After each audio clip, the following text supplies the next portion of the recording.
इतिहास में कुछ कहानियां सिर्फ किस्से नहीं होती, वो आस्था और विश्वास की बुनियाद होती हैं। तो आज चलिए भगवान शिव के 12 ज्योतिर्लिंगों से जुड़ी कुछ ऐसी ही पवित्र गाथाओं की दुनिया में चलते हैं। तो सबसे पहला सवाल यही उठता है कि आखिर ये ज्योतिर्लिंग हैं क्या, और हिंदू धर्म में इनका इतना गहरा महत्व क्यों है। अगर इसे आसान भाषा में समझें तो ज्योति का मतलब है प्रकाश और लिंग का मतलब है प्रतीक। तो ज्योतिर्लिंग का मतलब हुआ शिव का प्रकाश रूपी प्रतीक। ये वो पवित्र जगहें हैं जहां माना जाता है कि भगवान शिव खुद एक दिव्य प्रकाश के स्तंभ के रूप में प्रकट हुए थे। आज हम इन 12 में से 3 ज्योतिर्लिंगों की बहुत ही अद्भुत कहानियों को जानेंगे। हर कहानी हमें भक्ति, मुश्किल हालात और अटूट विश्वास की एक बिल्कुल अनोखी मिसाल दिखाएगी। और ये कथाएं सीधे हमारे प्राचीन ग्रंथों से आती हैं, जो हमें बताती हैं कि कैसे सच्चे और अटूट विश्वास ने नामुमकिन को भी मुमकिन कर दिखाया। हमारी पहली कहानी है नागेश्वर ज्योतिर्लिंग की। ये कहानी एक सवाल पूछती है कि जब आस्था पर ही जंजीरें डाल दी जाएं, तब क्या होता है। इस कहानी में 2 बिल्कुल अलग किरदार हैं। एक तरफ है क्रूर राक्षस दारुक, जिसे अपनी ताकत का बहुत घमंड है, और दूसरी तरफ है सुप्रिया, एक शांत व्यापारी और शिव के एक सच्चे भक्त।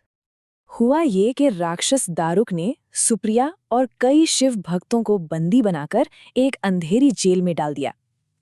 ये सिर्फ कैद नहीं थी, ये उनके विश्वास की सबसे बड़ी परीक्षा थी। लेकिन बेड़ियों में जकड़े होने के बाद भी सुप्रिया का विश्वास जरा भी नहीं डगमगाया। उन्होंने सभी कैदियों को हिम्मत दी और सबने मिलकर ओम नमः शिवाय का जाप करना शुरू कर दिया। उनकी भक्ति की वो कलेक्टिव पावर इतनी जबरदस्त थी कि भगवान शिव खुद जमीन से प्रकट हो गए। और वो अकेले नहीं आए, उनके साथ एक भव्य दिव्य मंदिर भी प्रकट हुआ। शिव ने राक्षस दारुक का अंत किया और अपने भक्तों को बचाया, और उसी पवित्र जगह पर वो ज्योतिर्लिंग के रूप में हमेशा के लिए बस गए, जिसे आज हम नागेश्वर ज्योतिर्लिंग के नाम से जानते हैं। चलिए अब चलते हैं एक ऐसी कहानी की ओर जो भारत के सबसे बड़े महाकाव्य रामायण से जुड़ी हुई है। ये है रामेश्वर की कथा। ये कहानी उस वक्त की है जब भगवान राम अपनी सेना के साथ लंका जाने के लिए विशाल समुद्र के किनारे खड़े थे। उनके सामने एक बहुत बड़ी चुनौती थी, एक असंभव सा लगने वाला काम। तो इस इतने बड़े अभियान को शुरू करने से पहले राम ने क्या किया?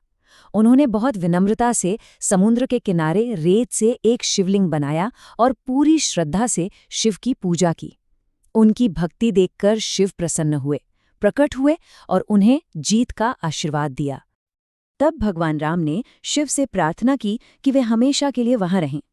शिव ने उनकी प्रार्थना मान ली और वहीं ज्योतिर्लिंग के रूप में स्थापित हो गए, और ये जगह कहलाई रामेश्वरम, यानी राम के ईश्वर।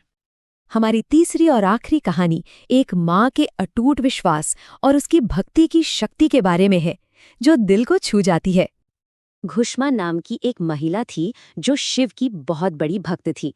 उनका एक पक्का नियम था, वो हर दिन बिना एक भी दिन चूके मिट्टी के 101 शिवलिंग बनाती, उनकी पूजा करती और फिर उन्हें पास के तालाब में विसर्जित कर देती थी। लेकिन घुष्मा की इतनी भक्ति और समाज में उसका मान सम्मान देखकर उसकी सौतन सुधा ईर्ष्या से जलने लगी, और एक रात इसी ईर्ष्या की आग में उसने एक बहुत ही भयानक काम किया। उसने घुष्मा के इकलौते बेटे की हत्या कर दी। जरा सोचिए, अपने बेटे की मौत की खबर सुनकर भी घुष्मा का विश्वास नहीं टूटा। वो न तो रोई, न ही उन्होंने अपनी पूजा छोड़ी। उन्होंने अपना नियम निभाया और उसी श्रद्धा से शिवलिंगों की पूजा करती रहीं। और फिर एक चमत्कार हुआ। जैसे ही उन्होंने अपना 101वां शिवलिंग तालाब में विसर्जित किया, उनका बेटा उसी तालाब से जिंदा बाहर निकल आया। ये भगवान शिव की ही कृपा थी। शिव घुष्मा की भक्ति से इतने खुश हुए कि उन्होंने न सिर्फ उसके बेटे को जीवन दान दिया, बल्कि घुष्मा के कहने पर हमेशा के लिए उसी जगह पर बस गए, और उस ज्योतिर्लिंग का नाम भी उसी भक्त के नाम पर रखा गया, घुष्मेश्वर। तो इन तीनों कहानियों को सुनने के बाद, जो एक दूसरे से इतनी अलग हैं, क्या इनमें कोई एक साझा धागा है? चलिए देखते हैं। देखिए, तीनों कहानियों में एक ही संदेश है। भक्तों की आस्था की सबसे कठिन परीक्षा हुई, सुप्री को बंदी बनाया गया, राम के सामने विशाल समुद्र था और घुष्मा ने अपने बेटे को खो दिया, लेकिन किसी ने भी अपना विश्वास नहीं छोड़ा और हर बार भगवान शिव ने उनकी भक्ति का मान रखा, जिससे हर ज्योतिर्लिंग भक्त और भगवान के बीच के एक अमर रिश्ते का प्रतीक बन गया।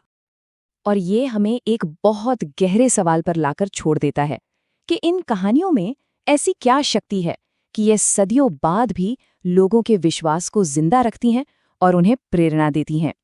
इस पर विचार जरूर कीजिएगा।